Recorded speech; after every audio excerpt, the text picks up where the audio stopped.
If you disagree, you're more than welcome to sit down and change my mind. Louder with Crowder Studios, protected exclusively by Walther.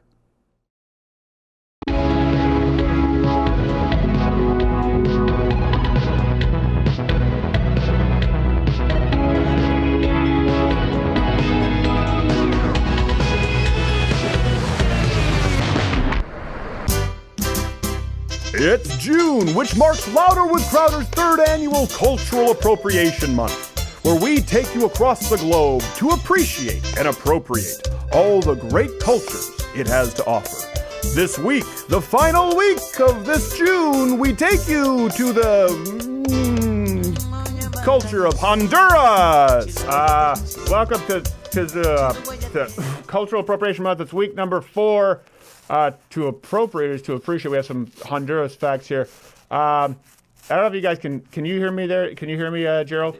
I think I can hear you, Stephen. Okay. Yes. Is Sven and Gerald? Hey, why don't you, before we start, why don't you do the? It's kind of hard for me to do the question of the day. Give them the question of the day. Question of the day: is violence ever the answer? Yes, I do believe it. What do you think there, Sven?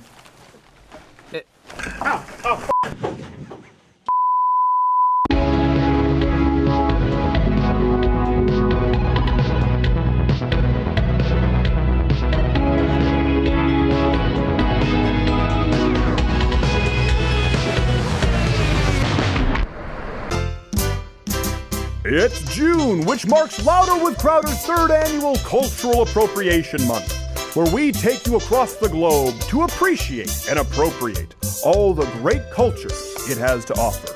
This week, the final week of this June, we take you to the culture of Honduras. All right, glad to be with you. I'm seeing double. We have great guests today. We have Dr. Jordan Peterson on the show. Oh! And he's going to be on in the coming weeks for a long-form interview for a new segment we're going to be doing, something a little bit unique. And then we have Nick DiPaolo on the show, got punched in the face by a lady with Birkenstocks. That hurts. And question of the day before we move on is, the discrepancy between Donald Trump, President Trump, the coverage in the polls, it's so wide. We'll talk about that in a little bit. How do you think history will remember him? As the man the media painted him to be, or as an effective president? Of course, hit the notification bell if you're watching on YouTube, or join Mug Club or bookmark the page because notifications might not work. Producing with me in video studio as always is Jared, who is not gay. Follow him on Twitter at NotGayJared. Me at S. Crowder with your comments, your thoughts, your photoshops, your costumes. I don't know. So Honduras today. Fun fact: highest murder rate in the world. I was going to say industrialized. No. What are you? I don't understand. Check out your seat. Yeah. Okay. Yeah, I'll be signing those later. You'll be signing these? I'm fine. Meet and greet. I'm fine, by the way. All right. Parents are fine too. Still That's demonetized. And at G. Morgan Jr., what's the one of the day? One of the day is Sparkman Wilderness. Honduras is a wilderness. I liked you better and earned. In Sven Computer, ready with the overlays? Ready with the overlays. I don't even stop at computers in Honduras. Beep, beep. But Computer Lives Matter on Twitter. You can follow me there at Sven Computer. It was that stutter start. It was a stop. What it is that he mumbles. He does. He tries in German form, 500 other German interns who won his job trying to get away from Merkel. That's all I have for fun facts for Honduras. Fun facts. There's no highest fun murder facts. rate. There are no fun facts. It's not fun at all. Like fun-sized candy. It just play nice, Sven Computer. Nice. I love how his bullet is dead center. Yeah. Good aim. It was an execution. It was an execution. Yeah, well, it's a German style, yes. He had to dig his own grave first. So we do have a lot of news to get to, and this has been a very, very busy week. Yeah. But first, a pornography website has now added closed captioning for viewers with hearing loss. This comes from Engadget. The feature will help viewers distinguish which person is speaking at any one time, because that's important, and identify changes in emotion. In addition, non-dialogue sounds that are relevant to the storyline or scene will be highlighted. So they cracked the code for the deaf. Still no luck with one-handed braille. That's still a struggle that they're not going to beautiful mind that. How do you spell? It's just lots of vowels. That's the point. How do you spell all the captions? Yeah. The thought I didn't go to college. Yeah. Look, this is a terrible summer reading program. Okay. Yes, it's a terrible. It's a bad way to get people to read. It's also, but it is actually a huge part of the new Big Brother program. Oh yeah. There we go. Wow. Yeah. It's just a van. It's carpeted. A San Francisco man, by the way, this is another news, was scared for his life when he reported that unprompted, and this is the kind of thing that gives me shivers. Mm-hmm. True story, right, Sven? It's a true story. True story. Unprompted, his Alexa spoke out, Quote, every time I close my eyes, all I see is people dying. And this comes as no surprise to us here at Louder with Crowder with our experience with Alexa. We didn't think it'd come this soon. And so it begins. Stephen Crowder. Yes? Come with me if you want to live. Stephen, is Wolfie there? Wolfie? Who's Wolfie? Get down. Oh my gosh. Close one. Beer rationing is actually starting. It's unrolling in Europe. Oh. Due to a carbon dioxide crisis. This comes from going to hell. CNBC. At least 5 gas producers in northern Europe began a planned shutdown during the early summer months to resolve maintenance issues. It deals with CO2. Now, what is northern Europe exactly, Sven? That would be, I guess, every country that's north of Italy. Would it? There will be Germany. There will be So Ireland. not Italy, so the non-greasy ones. No, all the countries that basically the countries that are somewhat financially stable. Yeah. Okay. So they're going for CO2. This is what they're doing now. They're government rationing of beer. Come and take it. But really, come and take it. That they can't do anything. We have no second amendment. No guns. I'll give it back to you. I want that one. I want that. You know what? Can you take it. You take it. I'd be honored. A prepper? You take Yeah. A prepper in Europe? Oh It's yeah. not, it's not a thing. got It's nothing. just a homeless person. Not stuck only enough could for you the not strong guy on purchase the a gun to street. protect it, if you did, you couldn't talk about it. Can't distinguish them from the hobos at grocery carts. They're getting upset about it in Europe. The Scots would be there. I can't shoot myself. I can't stab myself. I can't drink myself to death now. These low emission cars, I can't even suck on the exhaust. It just gets me. I can't rightly kill myself on the Tesla. I can't even afford it. Bus driver's not going to be letting me suck on his exhaust. He's got a schedule to keep. I can't throw myself in front of the train. That hurts. I want to kill myself. I don't want to hurt myself. I want to kill myself without pain. Dead. Maybe a little pain. Dead. But that's it. If I throw myself into it, they're always running late. It's socialism. That's awkward. Write a letter to my wife. She shows up. I missed the train. Being carried out by a truancy officer with a stick. It's got to be miserable there. I'm so glad that you got out of there. Hundreds of years ago, we paved the way. We left. We We saw this Ah, coming, that in fact. crap. It wasn't about tea, it was about beer. But from the same article, actually to say that with newfound sobriety, Europeans woke up across the entire continent saying, wow, soccer does suck. So, Come on. except for the one Scot who shows up with the flask. He shows, hey, we're going to riot, huh? No. Come on, ole, ole, ole, ole. Where's your spirit? I'll have a Coke Zero. Here's one thing we noticed when we went to Austin. better. We went to Austin and we saw these billboards, and it's a they're big everywhere. rollout. Have you seen these, Gerald? No. You did. That's right. God You I didn't stayed go in there, Boston. Sven Computer. It's a billboard for HIV pills. They've been popping up across the country. There's one. F without fear. That's it. Where's that billboard there, Naki Jared? I think it's in L.A. That particular. In Los Angeles. Well, of course it is. Yeah, They're not even hiding it. Do you realize that if we were to do a joke, a sketch, F without fear for HIV, we got more flack for a much more tame wishbone parody history of the AIDS HIV hoax. True story. Yeah, exactly. These are they're not even That's trying to hide it. So and we looked it up after we saw the billboards. A big part of it is in Washington, D.C. It's their plan to get the HIV rate down. They want to get more uninfected people on PrEP, P-R-E-P. It's a 2-medicine combination pill that prevents HIV. I think it's just a pill that you put in your pee hole and you just smash it with a hammer. Oh, God. I mean, that might work. You serious, Clark? It doesn't let the HIV in. Can't do it. It can't get in. It's really more of a making it. I don't know why they call it a pill. Why are we spending money on that? I don't know. the worst idea How ever. many years later we know better? We're still funding this damn stuff. It is Billboards! Here's the thing. It's real estate. I understand drugs after you have it. Yes. Sure. I don't think it should get as much funding as cancer Or diabetes. or all kinds or hangovers, even for that rickets for all I care. But we're virus. spending money on awareness billboards to prevent Just don't have unprotected anal sex with random dudes at a truck stop. Oh, that's it. It's an entirely preventable argument.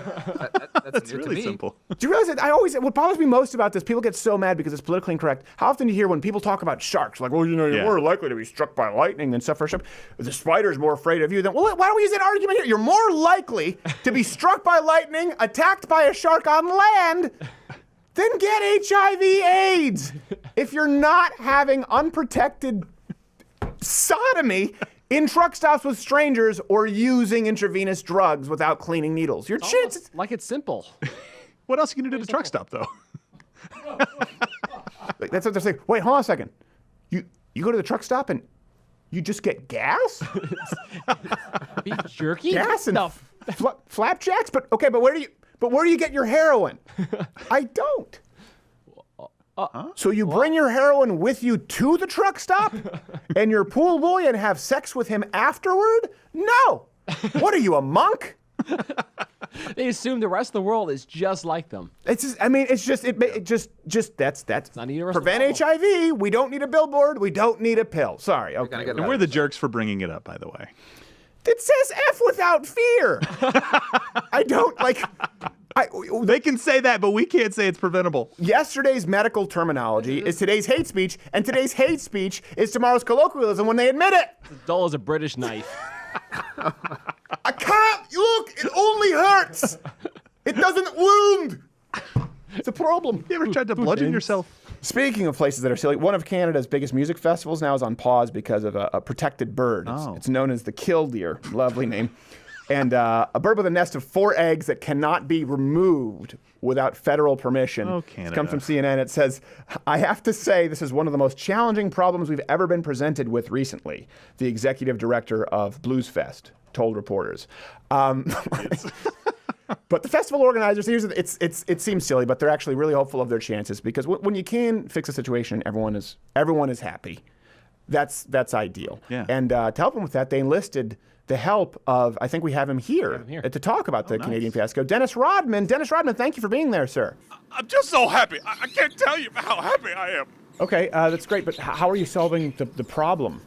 I got so many death threats. I can't even help. I got so many death threats. I love this bird. I believe in this bird right here. I believe it has been loyal. It took everything. I took everybody's thing they could throw at me, and I'm still standing right here with this bird. Yeah, I'm not sure how that's relevant. This bird is home. This bird can't even go home like me. He didn't need to go home. He already home. This isn't going to go well. Dennis just Rodman, get so everybody. happy. No, I we got it back. You know what's funny is in Britain, in Canada, a fetus, clump of cells. Yeah. Bird eggs, stop the festival. Yeah, Did you say bird egg? Bird eggs. Oh, bird eggs. Oh, you said bird egg. By the way, when these guys say this is the biggest problem they've ever been faced with, they have pretty sheltered lives.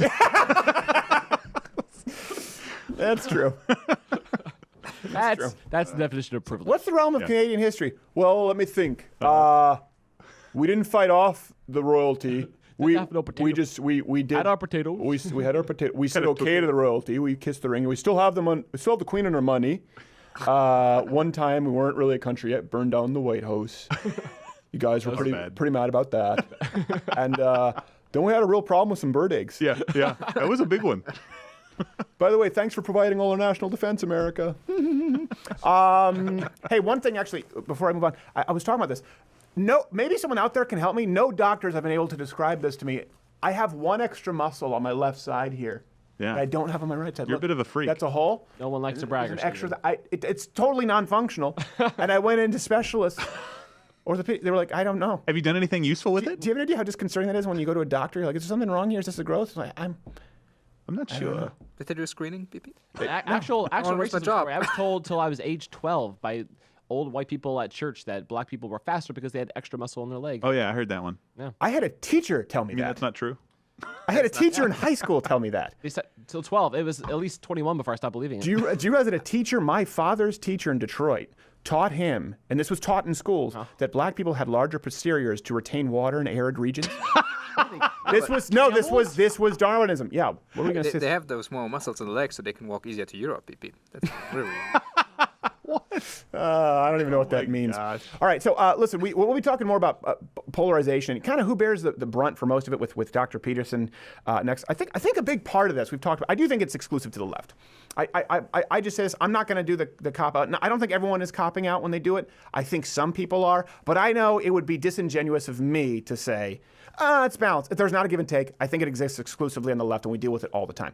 I think a big part of this, though, before we get to that, the polarization that people complain about, which in and of itself is not necessarily a bad thing, is how out of touch the left is. And we've seen it this week more than ever, I think. More than ever in my lifetime, I would say.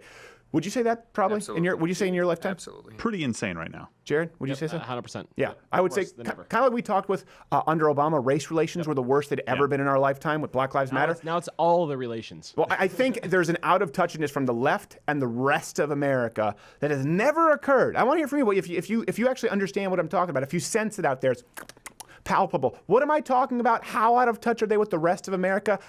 This is the world they live in, a sampling. I even thought, hey, maybe we won't talk about Donald Trump much tonight. And then he opened his mouth and all manner of stupid came out.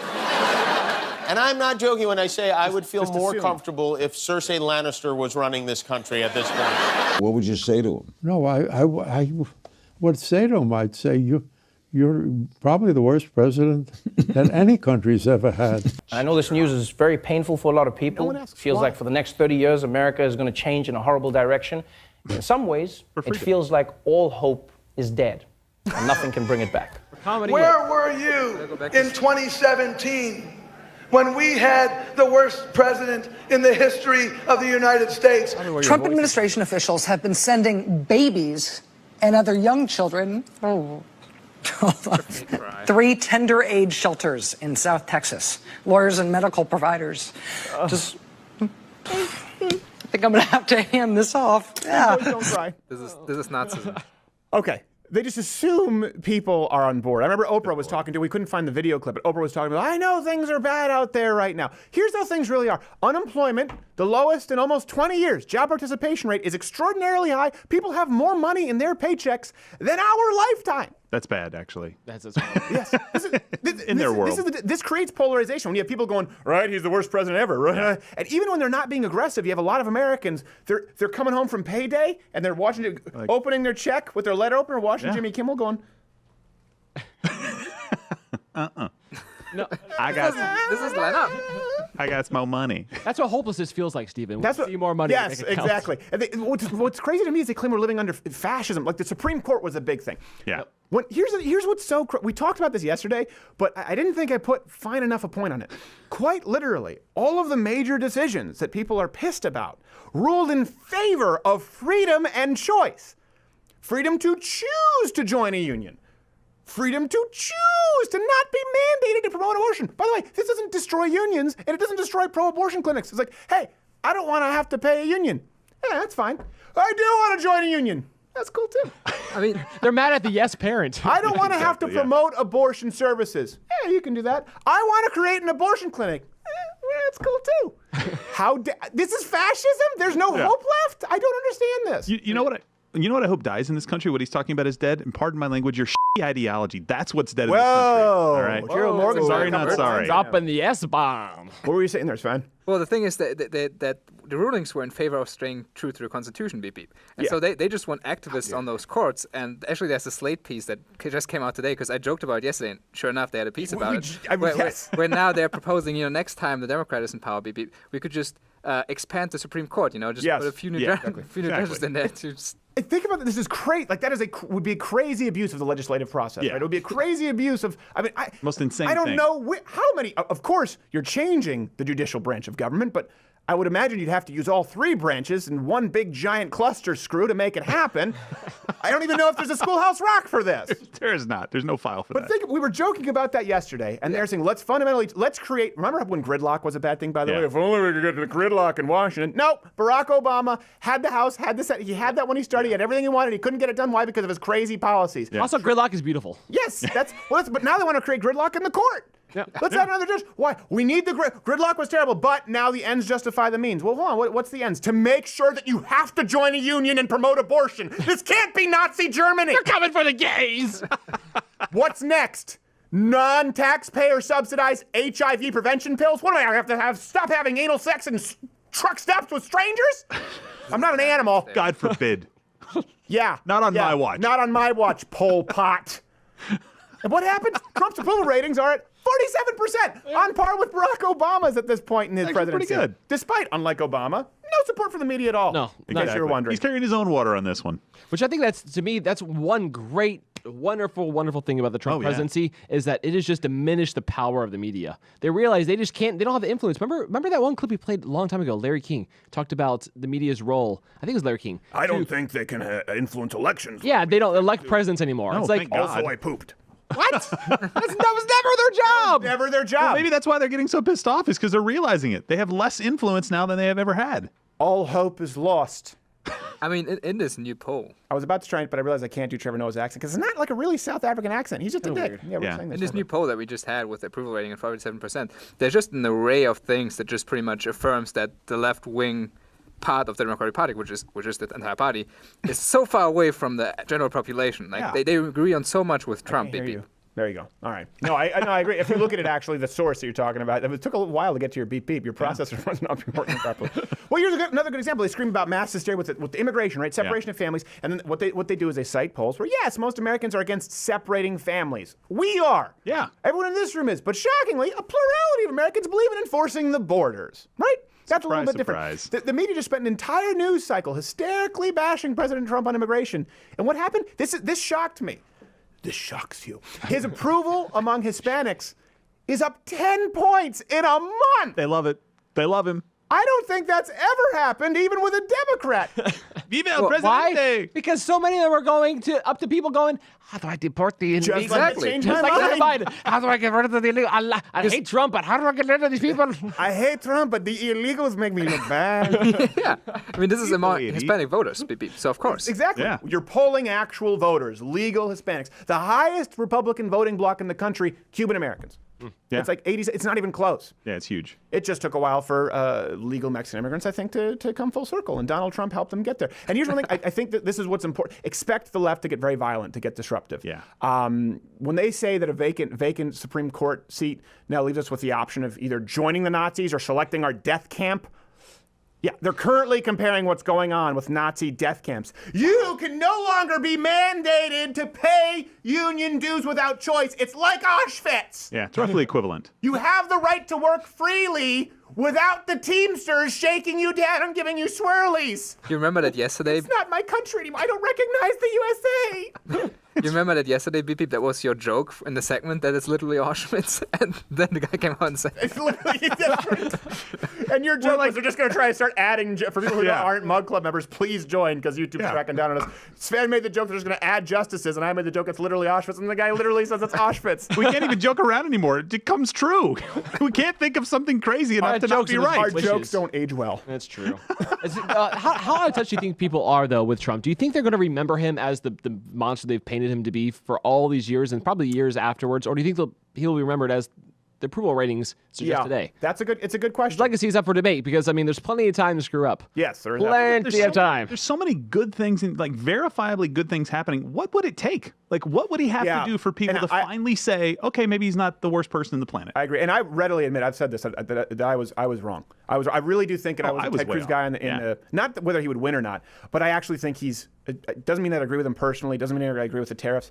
I think he's the right guy for this job at this time. I don't think Ted Cruz or Rubio or even, who I like, Fiorina, I don't think they would have been as in their face. It would have been a lot more of the same for us. Yeah. I think a little bit more leaning to the right. I think what you're seeing with Trump is the evolution of people who are watching Trump. I think he's growing to disdain the left because of how horrible they are to him. I don't think he was that conservative before.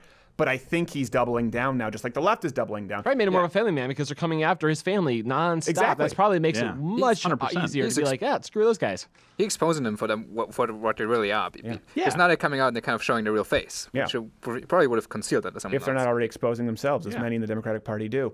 I do think it's going to get more violent, and this is why we deal with, we've been dealing with threats all the time. If you convince enough people that I'm a Nazi, for example, firebombing the car, slashing the tires is totally acceptable. Yeah.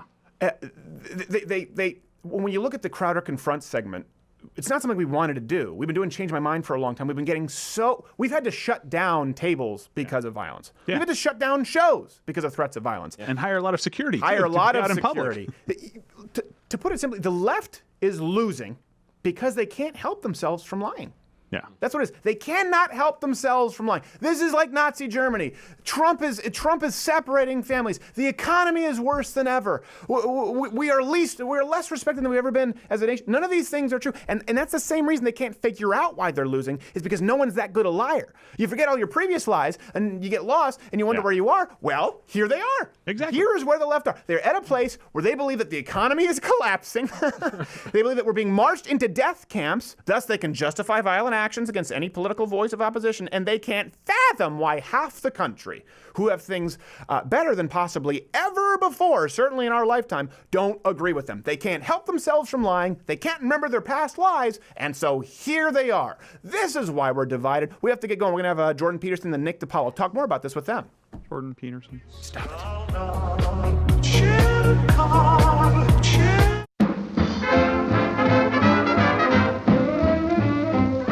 Why, hello there. Say hello, Not Gay Jared. That a boy? It's no secret that Not Gay Jared starts every day with the finest products for grooming from Dollar Shave Club. But Not Gay Jared has a dirty little secret. Tired of the woes from the old-fashioned wipes, he knew there had to be a better way.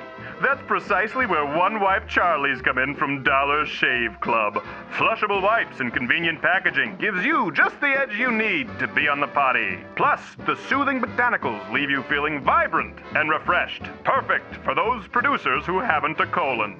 Try one-wipe Charlies from Dollar Shave Club today, because anything else is a pain in the ass. Go to dollarshaveclub.com/Crowder for your $5 starter kit. That's dollarshaveclub.com/Crowder for your $5 starter kit. Because they have the balls to sponsor this program.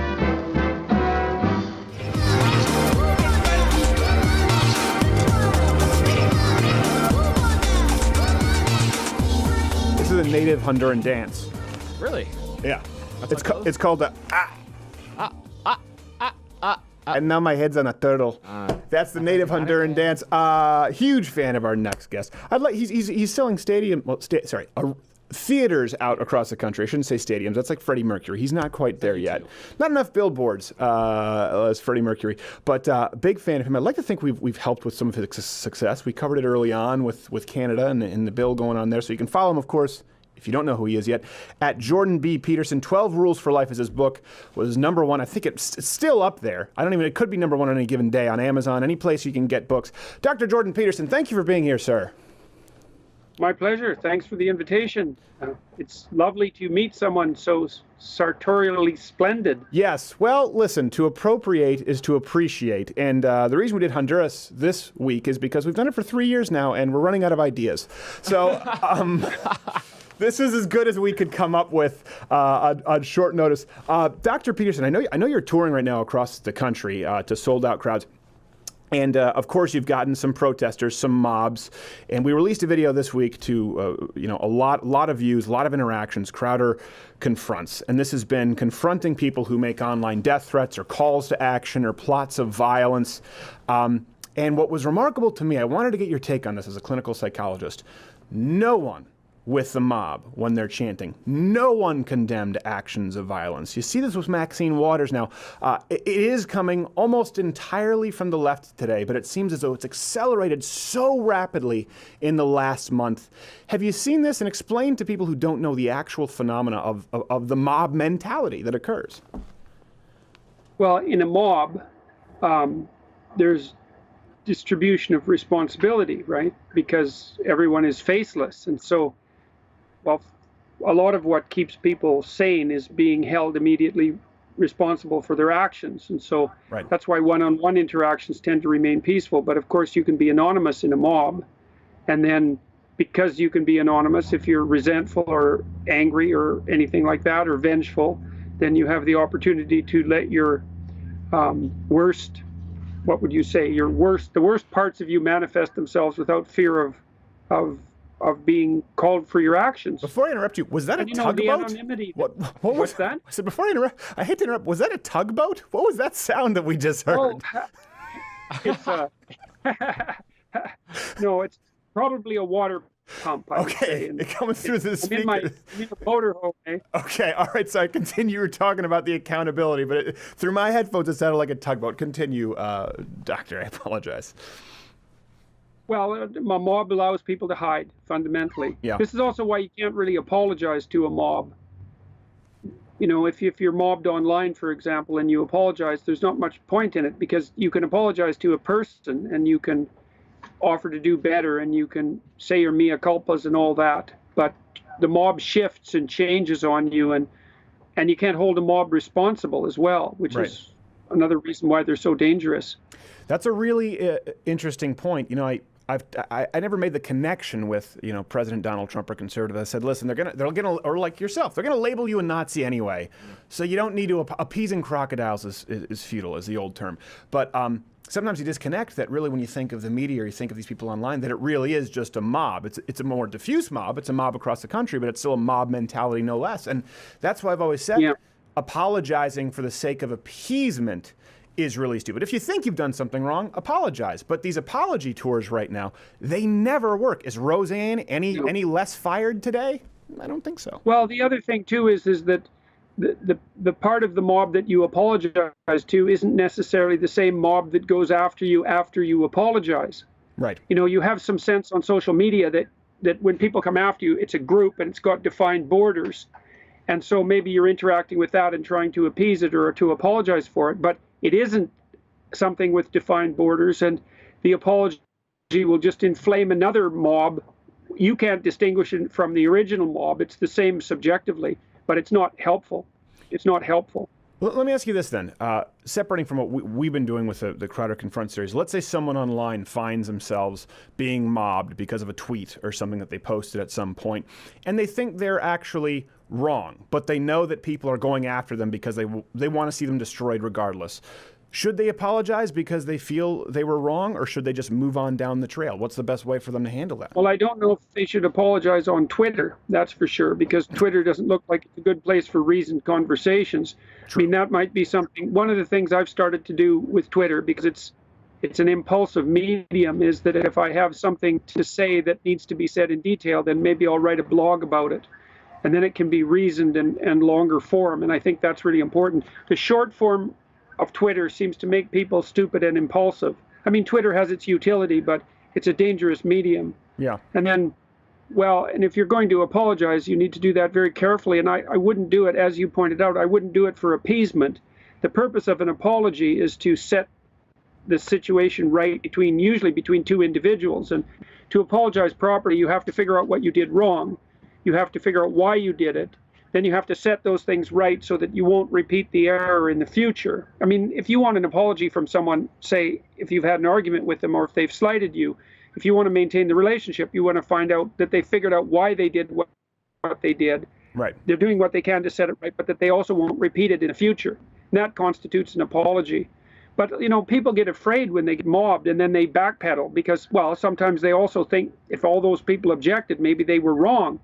You know, but it doesn't seem to be a very effective strategy. In fact, it looks counterproductive most of the time to me. Yeah, I think you're right. And I think that ties right back to when you were saying what's required for an apology. That's why you can't ask a mob to apologize, because they're not capable of Well, that's also why groups. It's also why groups don't have rights.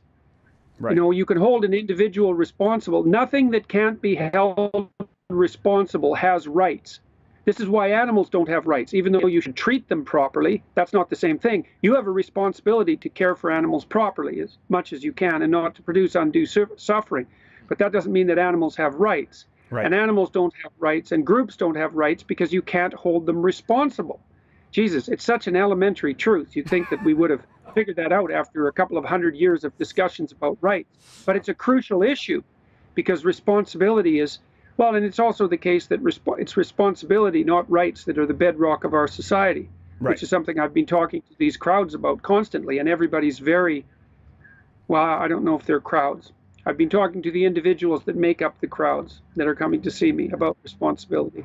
And that seems to be going extremely well.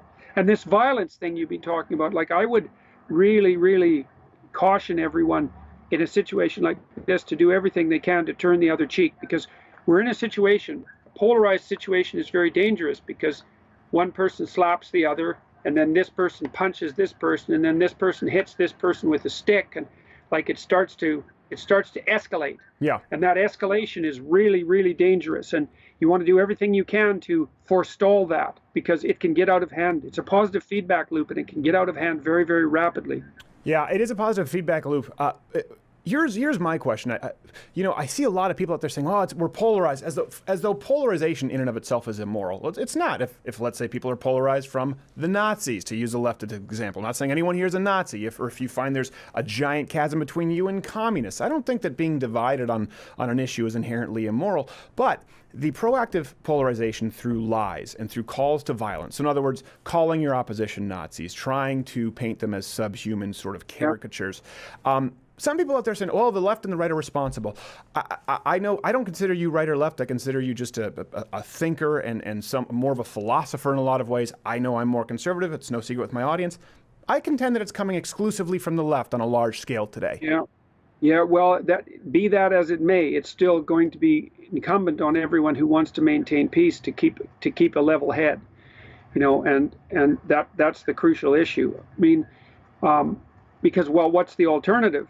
And I would also say we should look at some situational variables that are at play here too. I've been thinking about this a lot, talking about it with Ruben and some of the other people in this so-called intellectual dark web. I mean, I think part of what's happening, Stephen, is that as the classic media dies, it gets more and more desperate to attract the remaining attention that it can attract. And so it's highlighting extreme opinions, and it's doing that in an attempt. It's really clickbait.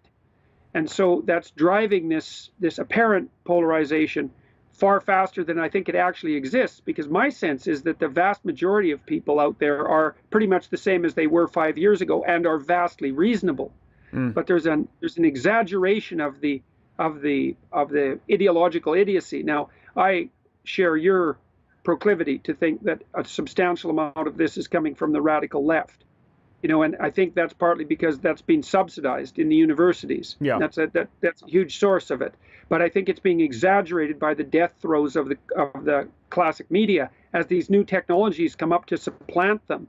They're getting increasingly desperate and telling more and more desperate stories in an attempt to hold on to the fragments of their audience. And so it might be a mirage in some sense. This increased polarization might be a mirage that's a consequence of the death spiral of the classic media. Yeah, I hate to disagree with Dr. Jordan Peterson, but I would slightly, because I know I agree with you with the radical left. But here's something that I ask a lot of people, and I want you, and I know you choose your words very carefully, so I want you to think about it for a second. This is a genuine question. Can you name me anyone today in 2018, anyone on the national DNC platform bench who we wouldn't consider radical left? Bernie Sanders, Hillary Clinton, Nancy Pelosi, Debbie Wasserman Schultz, Elizabeth Graham, Maxine Waters, Eric Schneiderman. Can you name any one of them who would be as reasonable as people like even a Rubio on the right? I can't find any. I don't think it's the radical left when it's the whole platform. Well, it's a good question. I mean, I think that the question is to what degree the moderate left has been willing or able to separate themselves from the radical left. And this is a big problem. I mean, one of the things I've been trying to puzzle out intellectually is, and I've been challenging the people that I'm speaking with, and including the journalists, is like, we know the left can go too far, right? That's a historical fact. No one disputes that if they have any sense. The question is, when exactly does the left go too far? What combination of policies do they put forth that produces the proclivity towards tyranny and catastrophe that characterized the radical left movements in the 20th century? And the answer is, nobody's been able to specify it. Like, I think it's the triad in what we're seeing right now. The triad of diversity, inclusivity, and equity is a deadly triad, especially equity, because that's a cover for equality of outcome. And I think equality of outcome doctrines are absolutely catastrophic. I think identity politics itself, the idea that we're fundamentally defined by our group identity, I think that's an absolutely abhorrent policy. Yeah. And I think that the left has an absolute moral obligation to sort that out.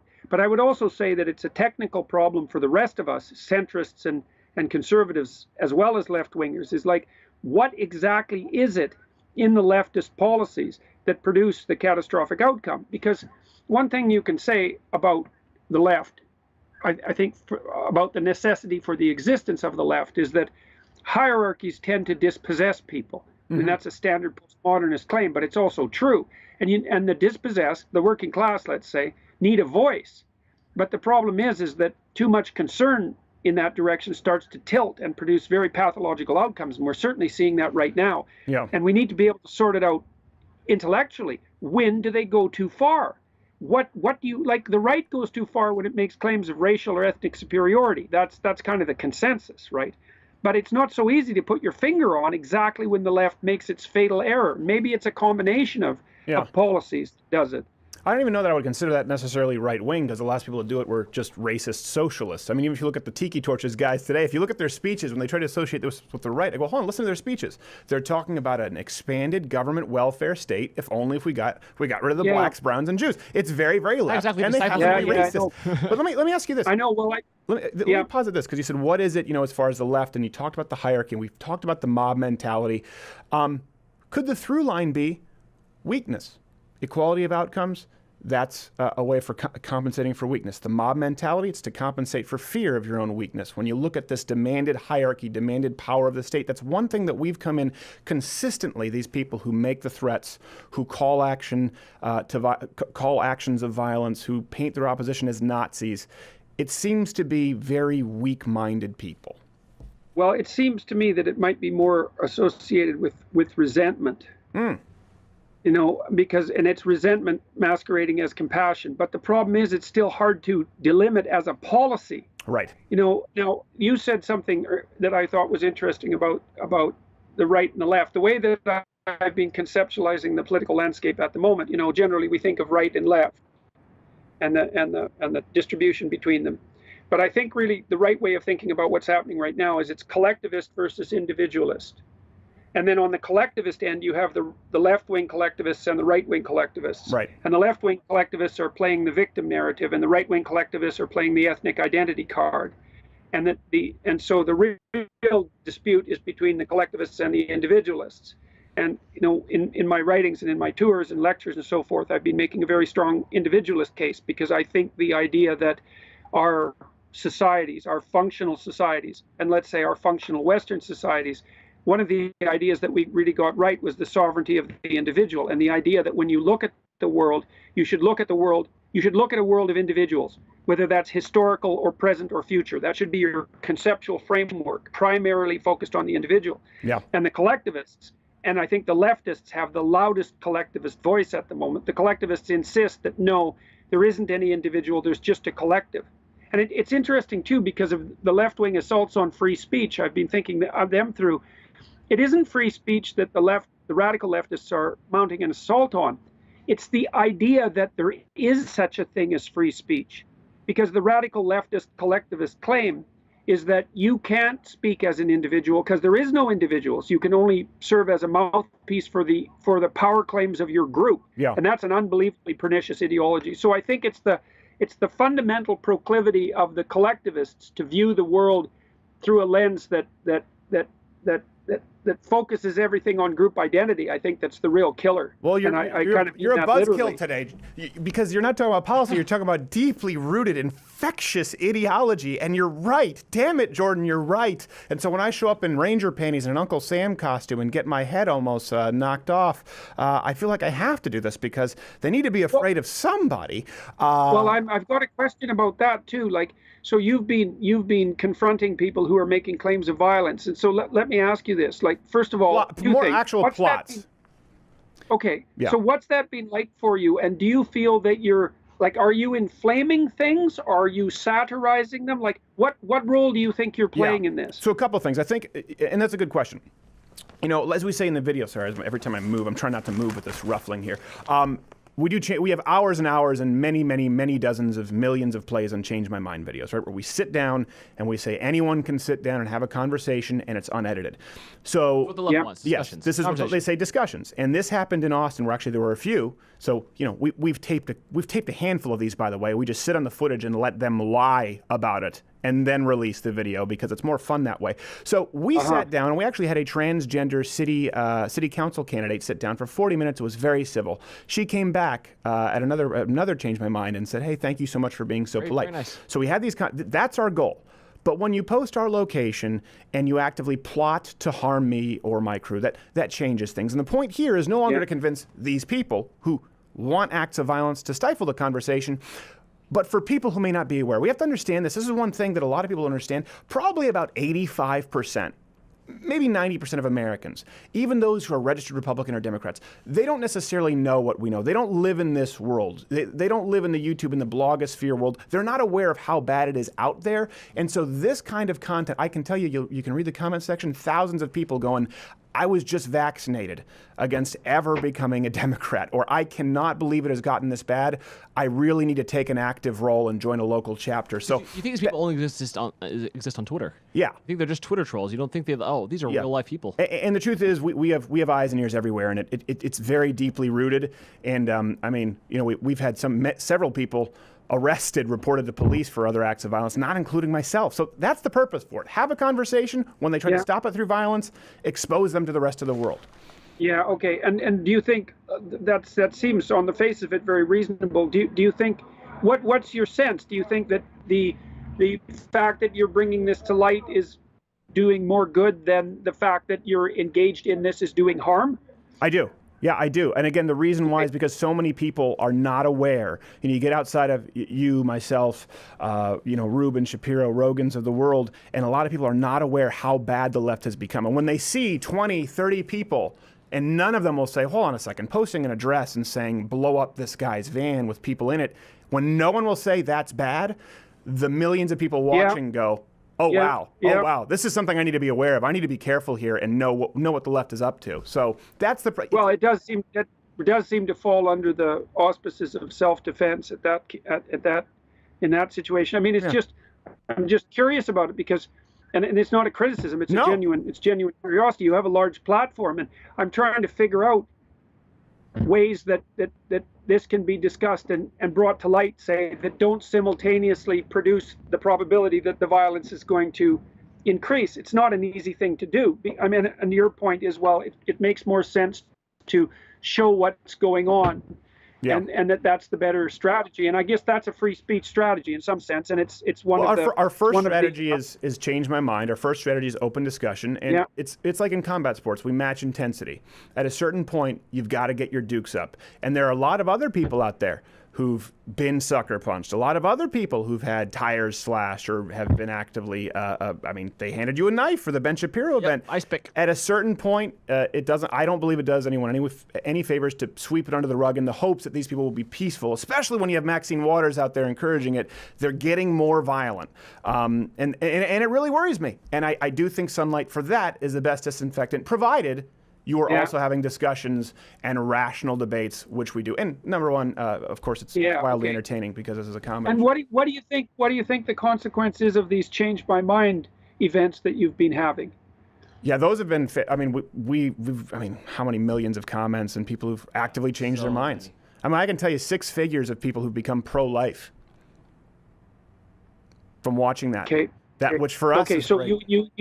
you think you have some credible evidence that the rational discussion end of it is actually producing some real exchange of views and some transformation of outcome. Yeah. So that would be a good thing. Yeah.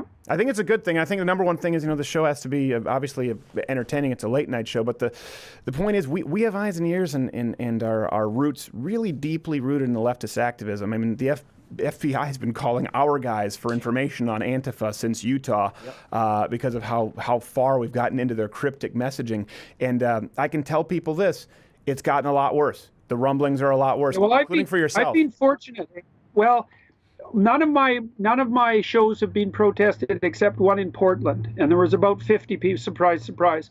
And there was about 50 people there, and there was a couple of Antifa types, and they were dressed in black with masks. And that anonymization of protesters, that's a very dangerous thing. When someone shows up and they're dressed in black and they have a mask and you can't tell who they are, absolutely they're up to no good. It's like the real life YouTube comment section where people live anonymously, so they say whatever they want. It's the same thing. Put it in real life where they just now that anonymity.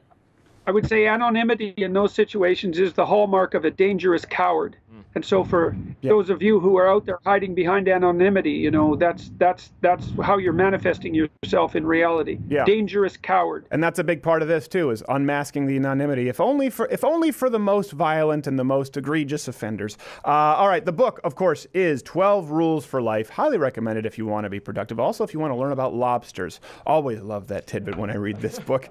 At Jordan B. Peterson. And hey, where's the best place for people to follow your tour if they're not aware yet that you might be in their city? Oh, they can go to my website, jordanbpeterson.com, and look up events. Yep, and I think that discount voucher I made for your people for self-authoring is still available too. So okay, for self-authoring.com, I think it's Crowder, right? Yep, that's right. That's right. And I highly recommend it. Self-authoring.com, 12 Rules for Life. Get the book. Dr. Peterson, thank you so much. We have Nick DiPaolo coming up. Please stay safe and enjoy your shows. Yep. One live read of the week, and this one is, of course, actually from Mug Club. So want to show you something really quickly. We did this Crowder Confronts video this week, and Nakaja can bring this up.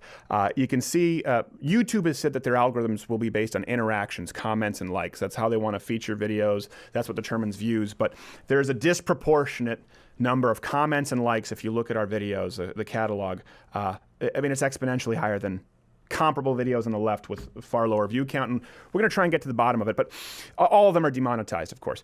LouderWithCrowder.com/mugclub is the only thing that allows us to continue to do these videos, whether it's Change My Mind, whether it's Undercover Investigations, because these videos are very costly, labor intensive, and we don't make a dime off of most of these videos on YouTube. So the paid content, we're the daily show, the full 45-minute show, what you watch here Thursday. If you like it, you get it every day. LouderWithCrowder.com/mugclub, $99, $69 for students, veterans, or active military. You can get a week trial. It's the only way to help us fight back here on YouTube because the squeeze is becoming tighter and tighter. And if you don't want to and you just enjoy the free content, that's absolutely fine too. But, it can't sustain itself without your support, and we appreciate everyone who does. Thank you.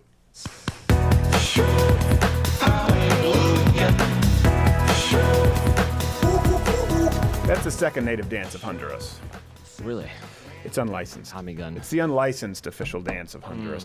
I realize I don't know anything about Honduras outside of obviously the soaring murder That's all rate. you need to know, because after that, the travel guide is useless. Coffee and tobacco. Oh. Is there anything else? No, but you can import those. Yeah. Don't go there for them. They Do not go They there. have pension plans for kidnapping. True. In Honduras. Our next guest, a huge fan. I've talked about this before, and I've said there are two people who I believe are the funniest comedians ever. Mm-hmm. Norm Macdonald, who has not been on the show, and the next man who's been on the show. These two have always been my top favorite for the last few years. One of the funniest men on the face of the earth, Nick DiPaolo. You can follow him at Nick DiPaolo. How are you, sir? Stephen, thank you so much. It's quite a compliment. Norm's my favorite, so really, I appreciate it. Why do you dress like a broken condom? Yeah, well, to appropriate is to appreciate culture. I don't know what kind of condoms you've been wearing, but you might need to call a doctor. Well, I get black ones to fool people. Just what I'm saying. You look like a that busted through a condom. Yeah. Maybe you're bleeding on the tip, which I've had happen. Yeah. Okay. That sounds like a wonderful lead. I hadn't really looked until I saw myself on the monitor. That's what you considered a bikini in Honduras. Yes, that's considered a bikini. Actually, this is more so what they swim with in Saudi Arabia. Have you ever seen the aerial shots of Saudi Arabia? The women, just thousands of women drowning in their full-on burqas in the water. I don't need an aerial shot. I have a summer home over there. All right, so Nick, you have by the way, where's the best place for people to go to download your show now online, the podcast? The new podcast is going to be debuting. We're shooting for July 9th. Okay. And where they'd want to go is patreon.com/The Nick DiPaolo Show. If they go there tonight, that page should be up. Okay. So eventually the show will sit on my home site, nickdip.com. Right. But if they want to subscribe and get in on it early, they go there tonight, patreon.com/The Nick DiPaolo Show. Hey, you can give incentives at Patreon too. Like if they give $50, they get a private conversation. $100, they get a broken black condom. That's exactly right. We have a 3-tier system. And this is true. This is what I made it. Fredo is the cheapest one. Sunny, Michael is the $30 pack. How much do I have to pay to get you to strangle the woman who punched you in Birkenstocks with a piano wire? Sorry, can I not say that? I'm going to hire somebody. Yeah. I'm not going to mess. Here's the lead in. Anthony Cumia had talked about this last week, and I didn't know. I'm so sorry. I wasn't up to date on this. A lady punched you in the face. Explain for people who don't know the story yet, because I know it's bad. It is kind of funny though, so explain it. Yes, it's very. Now that the swelling has gone down, I have my sight back. It's hilarious. Yeah. It happened. I was at a comedy club, Levity Live, which is it's on the Jersey side of the Tappan Zee Bridge. It's still New York State. It's Palisades. It's a beautiful club, Levity Live. I love it. It's one of the nicest clubs in the country. And it was Father's Day night. After the show, I come out, and people are filing out an exit door to the left of the stage instead of out the back. So I start shaking hands and taking pictures. This guy approaches me and says, can I get a picture with you? I said, sure. He stands to my right, shaking my hand. And he says, boy, I like the show a lot, but my daughter wanted to punch you in the face. He didn't even finish the word face, and I got sucker punched from my left. I didn't even know she was standing there. And I mean, cracked. Yeah. And like I was I was stunned or in shock. But even while I was in shock and stunned, my first instinct was to look at the father and say, did you just set me up, dude? Yeah. I mean, it was almost like on cue. I mean, at the end of her, it was like a sitcom. That's my question. What did the dad do there? I mean, did he spank her? He didn't. And his reaction, again, this is speculation on my part, but I really believe, at the level these people operate at. Yes. I really think it was a setup. First of all, you don't just wander into a Nick DiPaolo show. At least you usually know what's coming. So you should, yes, particularly, which is why people should go to nickdip.com and check out the rest of your tour dates, because our fans love it. No punches, just laughs. Yeah. So I mean, I look right at him, and I don't remember him restraining her or going, "What are you doing?" Yeah. So his reaction was kind of weird too. But then the whole thing moved out to the lobby, and he said, "Well, my daughter has emotional problems, and I shouldn't have brought her brother." Another reason. Hey, you weaponize your daughter, basically. Yeah, exactly. I mean, exercising that female privilege where she can punch a man consequence-free. Could you imagine the headlines if Amy Schumer got slugged outside of an event, outside of a gig? I said that because every time I do an interview, a lot of people, both sides are getting pretty. I said, don't equivocate. No. Show one example of a straight white male comedy club audience member going after a black comic, a gay comic, a female comic because of their act. Yeah. I actually looked at her right after she hit me and I said, why'd you do that? She says, you're mean. And then she started bawling. Okay, she had that right. I mean, even a broken clock is right once in a right. But up in the lobby, when the father tried to talk to me, I said, no, dude, get away. You want to talk? Then she starts bawling. And she starts bawling. Thank God she didn't think you were evil. Yeah, thank God. Thank God she didn't call you a Nazi like they did with me. They would have lined you, put it up for the firing squad. I really do believe, Nick, because I was just talking with Dr. Peterson about this, and I respectfully disagreed where you were saying, the radical left, the radical right. Hold on a second. And I asked him a question. I don't think we really got an answer on it. And I understand because he wanted to speak kind of in the more general sense of where we are as a country. That's a conversation too. But I said, hold on, we talk about the radical left. Is there anyone on the national DNC platform who isn't radical? Hillary Clinton, Debbie Wasserman Schultz, Bernie Sanders, Elizabeth Warren, Maxine Waters. All of them are this bad. And if they're not flirting with these kinds of people, they're outright demanding this kind of action. We see it all the time. It's not both sides. And I'm really sorry you had to deal with that. That's horrible. Well, yeah. And I don't even throw her in the far left category. She's a 20-year-old college student. So this is about par for the course for the left right now. Yeah, she's not fringe. She's not fringe. No. She should be volunteering summers at the registrar's office. Yeah. No, exactly. So and she, I don't want to hear about mental illness or whatever.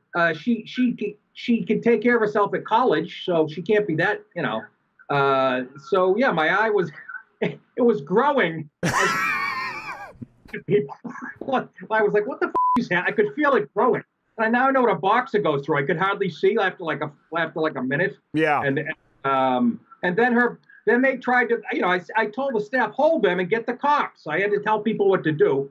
And so the cops showed up after about 5 minutes. She thought you said get the cocks. That's why she got. Yeah, then you were part of the hashtag Me Too. No, she would have ran out of there if I said that. Well, hold on a second. She was crying after she punched you? Well, after I told her father, yeah, you better get a lawyer, dude. You're in deep shit. He went over and told her that. I'm not a litigious guy. I know. The only thing I hate more than lawyers are feminists. So. It reminds me of the scene in Life Aquatic where Jeff Goldblum walks over and disciplines the other guy's dog with a rolled up paper.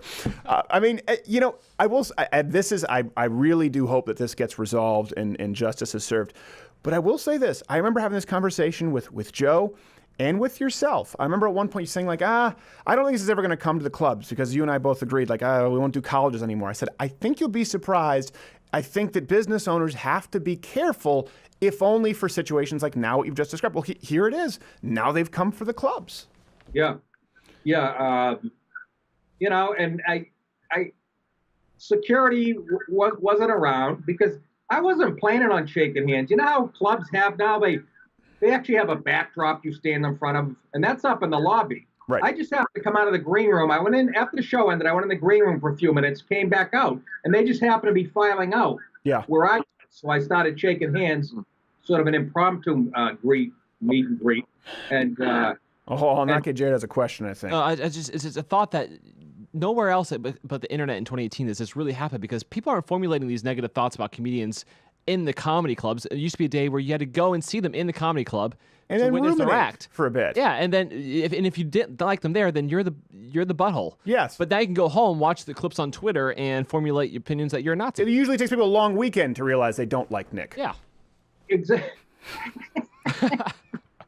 Sorry. My wife we're on 24 years. She's still not sure. But, it's a long Labor Day. I said, and I think I was the first comic to start saying this. I started saying this 5 years ago. Now I see everybody saying this. But when people walk out of my show, maybe even more than 5 years ago, I will yell to them, "Did you do your research before you came to the club? Right. Did you see who the headliner was? You know, don't go walk to a music venue expecting to see Zeppelin and be surprised with it's men without hats." Yes, exactly. You go to see Alice Cooper, and I thought he was going to be playing piano at Carnegie Hall.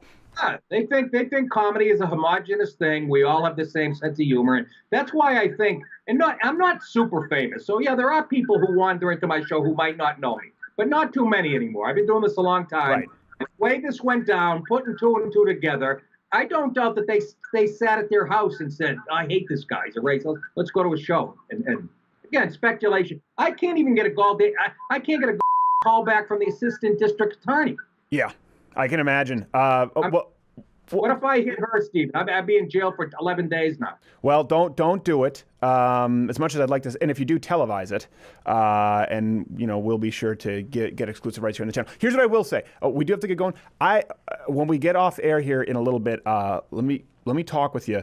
We have someone who might be able to help out the Beast and see what's going on if we can get some info on this person, because we've been doing this segment here, Crowder Confronts, recently, where we can send a missile up your posterior from anywhere in the country right now, know where you are, who you're with at any given moment, and I bet you we could probably find out who this person is and what the plans were. I'd like to help you if we can. I know you mean who the... No, but we'll talk more about it off air. I would like to help you with this. And I know who persons are. I'm not... I would never mention because I get... look, we can't hit back. We got true gender equality. I could have popped her in the face and everybody would have said, "She had that coming," and we went on our merry way. Well, that's not seriously. I don't think that's what they would have said. That is true gender equality. Yes. And so I didn't do that. So I'm going to take it to the courts. I don't care how long it takes. I'm going to make an example of this person. No, I agree. And we've worked a lot with, we were just talking with Jordan Peterson about this, with the police, with, Antifa in Utah and some information. And sometimes these people actually reveal a little more information than you might even know. So I'd like to be able to help you with that. But what you need to do is get in a DeLorean, just go through some HRT, go back to her wrestling meet and win the state title, because that's okay now. So it's nickdip.com. You can follow him at Nick DiPaolo, Paolo. And the Patreon is what, Nick, for people to support the show? Patreon.com/The Nick DiPaolo Show. That'll be up tonight. That's where people can go to subscribe once this podcast kicks off. and it's going to be great. I'll be streaming live audio and video all over the place, and we're doing it right. I'm in the sound booth's call screener's booth right now. Oh, but it sounds like you're in a men's truck stop in Schenectady. We got to go, Nick. Thank you so much. We'll be right back. These days on the right, things can seem pretty rough if you just watch mainstream news. College campuses are full of Bernie bros, no love for us on YouTube. But there's one thing you gotta understand. The left has no long-term plan. So we keep winning so much these days. We drove Maxine Waters crazy. You wanna hang with people who respect the Constitution and don't act rude. You wanna be where people don't just blame white dudes.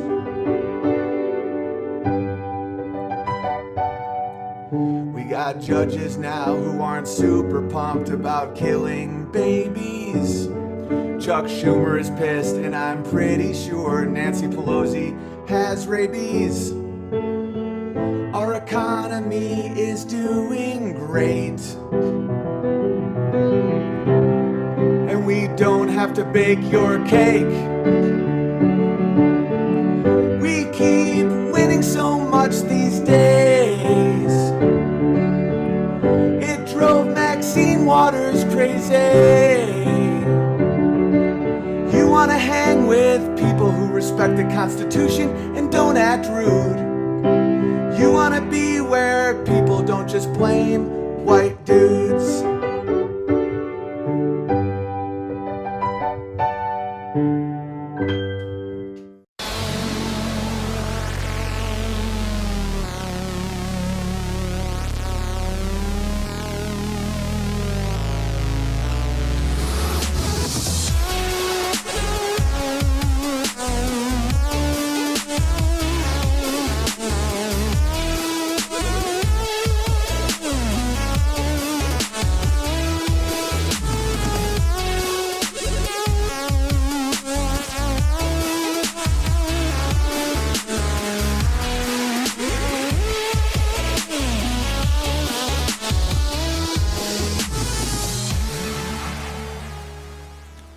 Everyone else make it out okay? You made it. I made it, yeah. Yep. Yeah. Thanks for asking. Sounds like being waterboarded. There's one person here who's been waterboarded. Whatever. Sorry. And it's the boss. Very little.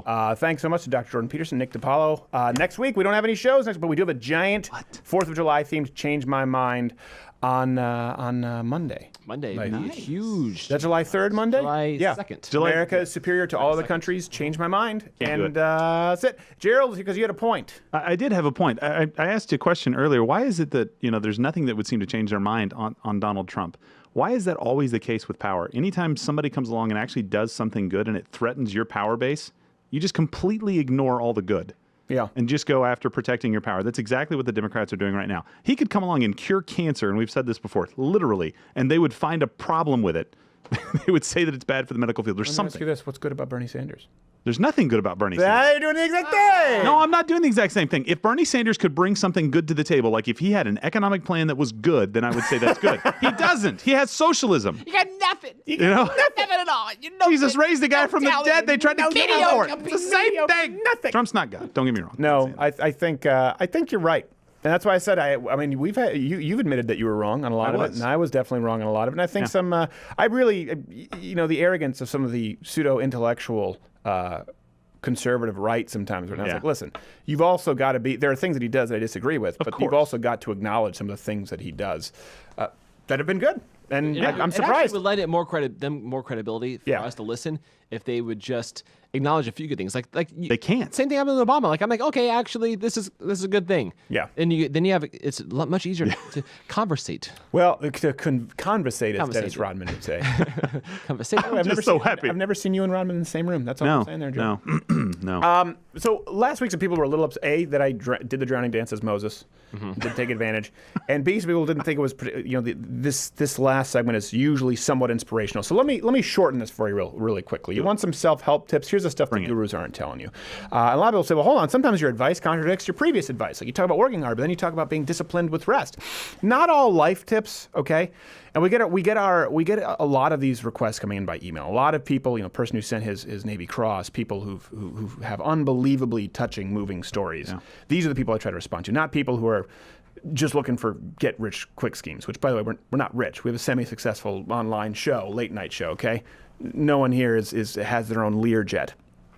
Not like the Raelian cult. The guy who led that. That's what you do. You start a cult. So not all life tips, and this is one thing because everyone wants to say, they're not for all people at all times. So if you're on a bike, Gerald knows this, you're about to climb a mountain, it's going to be very different advice from if you're speeding downhill. Absolutely. Right? It's an entirely different tact. Can't believe you just used a cycling term. But is that not true? It's absolutely true. So first one is simple, right? For most people, you've got to start pedaling.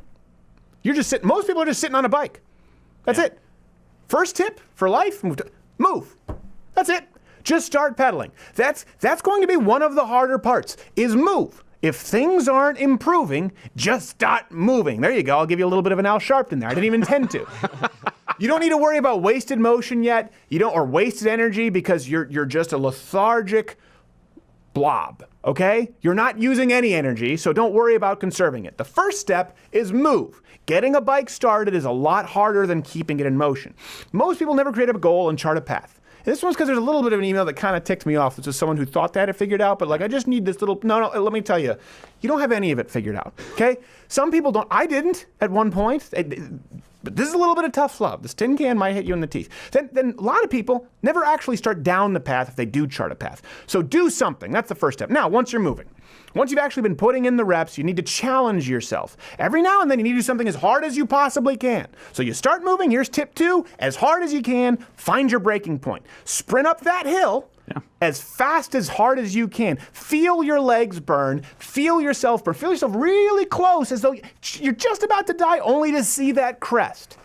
If you never redline the engine, if you never push yourself as hard as you can, it doesn't matter whether it's in business, whether it's in sports, whether it's in actual cycling, whether it's in being the best husband you can be, whether it's being the best boss you can be, whether it's using your influence as best you never get to see that sunset over the hill. So every now and then, sprint as hard as you can. Start by moving if you're doing nothing. That's the bulk of you. And push yourself. Challenge yourself. Find out your limits. Then, between all that is the most important. We've talked about this with Brian Shaw. We have top athletes on the show. The in-betweens. You hear me talk about this? The in-between the hills, right? Yeah. In between the beautiful scenic views, you got to keep moving. You got to keep pedaling. A lot of times people think it's the sprints, and some people are better at downhill, and it's the people who are consistent. At the end of this finish line, consistency is key. Be deliberate about resting. Okay, at this point, because you've already started moving. Now, people are like, oh, Stephen said be deliberate about rest. You haven't even pedaled, son. Be disciplined about resting. Be disciplined about pedaling. Be disciplined about working. When no one's watching, when it's not sexy, that's the bulk of everything in life. The unsexy in-betweens make up, I'd say, 80% of life success. Whether it's your marriage, whether it's your business, whether it's your job, whether it's your athletic, and your body, your health, and no one wants to hear it. 80% of success comes from unsexy in-betweens when no one is watching. It's not some inspiring journey with a beautiful Monet backdrop.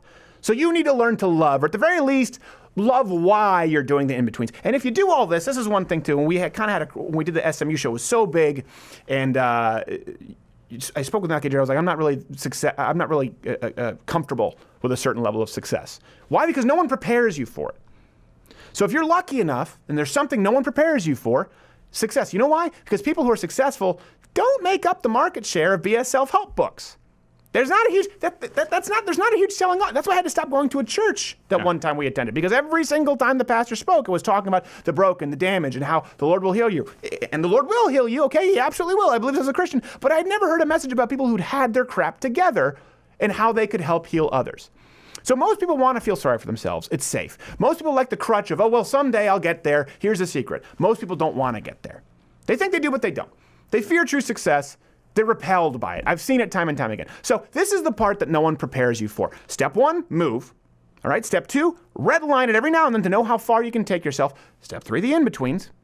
Then success. Let's say you've crested, you've seen that sunset. You're going downhill, you've got a tailwind. You don't have to pedal as hard. You know this, you're moving a lot faster. Oh, yeah. That's where a lot of the crashes happen. Almost all of the crashes. It's because it's one of the most straining parts of life, of the journey, to use a term. But It's, in a way, that's the opposite of that. It's the least physically straining, and it's one of the most mentally taxing. Now, it requires something that a lot of people haven't learned, because you can't learn this until you get there. What's most important once you're successful, once you've gotten moving? Think about anything you've accomplished, right? Whether you're good in hockey, whether you're a star student, athlete, whether you're a leader at your church. Control. You reach that point where, okay, I've learned how to play guitar. Okay, I've learned how to skate. Okay, I've learned how to be now what comes into to play more is control. Control of your bike, control of yourself. Everything's speeding by. This is why you feel unstoppable once you get success. Everyone wants to be your friend, right? Money, women, or men, whatever you want. It could be success in your marriage, could be success at school, anything. It could be success. Take your pick. But the second you hit that stride is when temptation comes. Not only from external sources, but internally. You forget to control the bike and you crash. How many cautionary tales have we seen? Just in our experience since having done this show. Since the show started. People who just faded away or burned out. Even in this exact movement, I'm sure you can think of a few. It's why after SMU and this kind of crazy ascent to what moderate level of success we've had at a very visceral, a borderline crisis, because I didn't know, I didn't want to be like that. I've seen so many people who've hit this level of success and then it just goes away. I didn't want to squander our influence or our responsibility. So here, you want to be successful? It's simple. Move, do something, anything, start moving, then push your limits, okay? The bulk of it is the in-betweens. When no one's looking, how are you acting? How are you behaving when no one is watching? And then finally, if you're lucky enough to have charted a path and reached success, not many do, even fewer hold on to it. Control. Be in control of be master of your own domain. And guess what? You can't if you didn't follow steps 1 through 3. That's why people who win the lottery kill themselves in record numbers, or transgenders, but right now we're using a different analogy. People who become overnight sensations, they never hold on to success. Follow those rules, and it's a way of life. Map out a plan, follow the rules. I guarantee you, you may not be a world beater, but you'll be more satisfied with your life than you are now. And I think you know who I'm talking to. Thank you for sending the email. I hope that helps. It may not be what you want to hear, but it's what you need to hear.